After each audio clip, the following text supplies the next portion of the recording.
Your Holiness, Pope Leo XIV, before you pack your bags for Cameroon, before you allow yourself to be photographed standing beside a man whose own citizens no longer recognize his legitimacy, permit me to speak plainly. If ever there was a moment for the Catholic Church to reclaim its moral voice, that moment is now, at least as far as Cameroon is concerned. And yet the Vatican, the Nunciature, and the Catholic hierarchy in Cameroon are walking down a path that betrays not only the people, but the truth they themselves documented. On October 12, 28 million Cameroonians spoke clearly. They voted, they waited, they hoped. And when the ballots were observed and counted, not by politicians, not by cronies, but by Catholic observers deployed across the nation, one result emerged beyond manipulation. Issa Chiroma Bakari won by 62% according to their observation, Paul Biya by 26%. This is not rumor, this is not speculation, this is the Catholic Church own documented truth. But then down broke, and the familiar shadow returned. The regime reversed the numbers. A fraudulent proclamation was made. And what did the Vatican's highest representative, the Apostolic Nuncio, do? He became the first foreign dignitary to rush into the arms of the very man whose victory the church-owned observers had disproven. The Vatican Nuncio blessed deception. He saluted a theft. He validated a lie. And in that moment, the Catholic Church in Cameroon lost its voice, its moral voice, its moral authority, and its connection to the faithful. How can a nuncio congratulate Paul Biya when Catholic records show that Paul Biya lost? How can Rome pretend neutrality when Rome possesses the truth?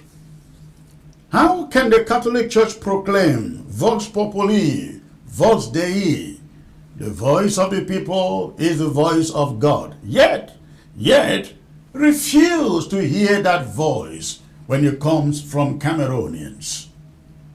This is the question burning in the hearts of the people.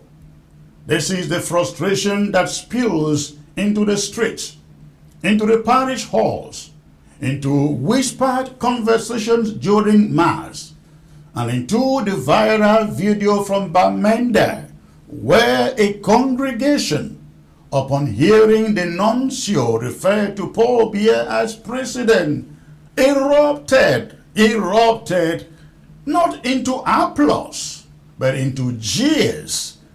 Jeers inside the church, the one place Cameroonians are taught to hold sacred. That moment was not mockery of the church. It was a desperate cry for the church to stop mocking them. Your Holiness, Cameroonians are not blind. They know when Rome prefers diplomacy over truth. They know when silence becomes complicity. They know when the church chooses comfort over courage. And they know that a pope, newly elected, barely settled into the chair of St. Peter, should not be sprinting towards a regime drowning in illegitimacy without first demanding justice. That's what Cameroonians demand. They want to see the Pope do. Cameroonians are asking, why is the Pope so eager to visit a 93-year-old man who clings to power against the will of an entire nation? Why? Why this haste? Why this blindness? Why this astonishing readiness to obey the summons of a ruler who ignores the cries of his own people? Your Holiness, understand this clearly. The people are not begging you to take their side. They are begging you to take the side of truth. And truth does not tremble. Truth does not wait for permission. Truth does not bow to tyrants. If you must visit Cameroon, then come as the Apostle Peter would have, speaking truth to power, confronting injustice head on, denouncing fraud, and standing with the oppressed. Come with a prophet's voice, not a diplomat's smile. Come as a shepherd that you are, not a celebrity. Come as a defender of the people, not as a guest in the dictator's palace. But if you cannot come with truth, then do not come at all. Decline the invitation. Reject the charade. Refuse to place the weight of your sacred office on the scales of injustice, tipping them even further against the people. God knows Cameroon has bled enough under the weight. For decades, Your Holiness, the Catholic Church in Cameroon has failed to rise to its moral calling. This is not the first time. In 1970, for example, Monsignor Albert Ndongmo dared to speak against tyranny in that same country. He was arrested, sentenced to death, and persecuted. His fellow bishops in the country remained silent. The others remained silent. In 2017, Archbishop Jean-Marie Benoit Bala exposed corruption and cried for accountability. He was assassinated. The church shrugged. And now, Father Lodovic Lado publishes the truth about the October elections. And once again, the bishops hide behind silence. The pattern is unmistakable. Courageous priests fall. Silent bishops survive. And so the people ask bitterly, is the Catholic Church protecting the flock or protecting the powerful? Is Rome hearing their prayers or hearing only the invitations of presidents? Does the Vatican fear earthly rulers more than it fears God? That's a question the people in Cameroon, they are asking. Your Holiness, this visit you are planning is not simply a pastoral journey. It is a moral crossroads. If you step onto Cameroonian soil without acknowledging the stolen election, without demanding justice, without affirming the will of the people, then your visit becomes an endorsement of tyranny. That is exactly what it will look like. Your silence becomes a blessing on fraud. Your presence becomes a seal upon the suffering of millions in Cameroon. Do not think the faithful are indifferent. They have already spoken.